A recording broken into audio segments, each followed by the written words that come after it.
Et les voilà qui s'élancent pour 2150 mètres avec Taiga Arc qui s'est bien élancé, qui est tout de suite repris par son partenaire, avec à l'extérieur Rumba également qui se rapproche avec le long de la corde Stonax, alors que Divine Beauty, Kazakh Blanche avec les poids une toque noire, est en troisième position. Devant également encore Patrick Knight, alors que Tortuguero essaie de se rapprocher en dehors. C'est un peu un concours de tête en l'air pour le moment. C'est vrai que personne ne veut vraiment prendre le train et faire un petit peu de rythme dans cette épreuve. Voilà, ça va un petit peu plus vite pour passer devant les tribunes, avec Rumba et Sibyl Evoked qui a seul les meilleurs au passage de route, galopant avec de longues d'avance maintenant sur Divine Beauty, avec en troisième position la corde Stonax. Tortuguero, c'est la Kazakh Rose avec une toque verte, est en quatrième position, suivi également encore par Patrick Knight, et la dernière place pour l'attentiste Taiga Arc, le numéro 6, avec Maxime Pêcheur. Bientôt le début de la ligne opposée, avec Rumba, la fille de The Great Gatsby, qui a toujours l'avantage, avec en deuxième position Divine Beauty dans son sillage, qui a un parcours idéal. Tortuguero qui reste troisième pour l'instant, un petit peu en suspension devant le numéro 4 Stonax, qui est quatrième à la corde, alors que le numéro 3 Patrick Knight est en avant-dernière position, et c'est Taiga Arc, le numéro 6, qui ferme la marche à de longueur. Le milieu de la ligne opposée, les positions qui ne bougent pas depuis le début, avec Rumba qui est en tête, Divine Beauty est deuxième, Tortuguero est troisième à l'extérieur devant Stonax qui est à la corde, avec Patrick Knight également qui est là cinquième tout près devant encore le numéro 6 Taiga Arc.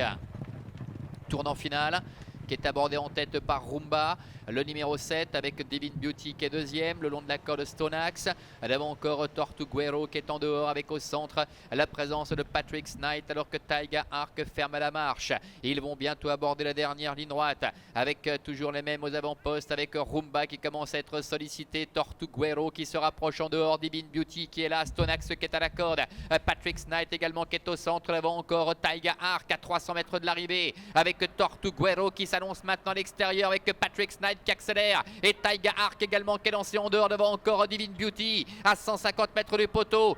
Tortuguero avec Karen Swallen qui bataille maintenant avec le numéro 7 Rumba qui se relance, et à la corde Patrick Knight qui vient mettre sans doute tout le monde d'accord, à voir néanmoins avec Tortuguero et Rumba au centre.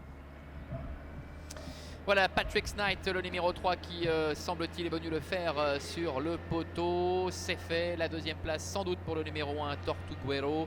Rumba le 7 termine 3e, et la 4e place pour le numéro 6 Taiga Arc. 3 As, 7 et 6 pour l'arrivée préférentielle de cette épreuve. Le prix des 3 ans. On revoit la phase finale ensemble avec Patrick Knight qui a pu se faufiler dans un trou de souris, avec Clément Lheureux, numéro 3, l'entraînement d'Andreas Scharrer. Tortuguero, là encore présenté par Andreas Scharrer, termine semble-t-il deuxième, venant subtiliser le premier accessite à Rumba sur le fil, ce qui permet donc à Andreas Scharrer de prendre la première, la deuxième et la troisième place en tant qu'entraîneur. C'est le numéro 6 Taiga Arc pour l'entraînement de Miroslav Weiss qui se classe au 4e rang. Patrick Knight qui venait de débuter par une deuxième place dernièrement, et qui déjà ce jour-là avait laissé une impression plutôt favorable. C'est Clément Lheureux qui était associé à ce fils de Arzan pour la Kazakh Krauliger, qui vient arracher donc la décision sur le fil aux dépens de Tortuguero, qui contrairement à ses dernières tentatives a dû galoper un peu en dehors de ses adversaires, un petit peu tendu également en début de parcours.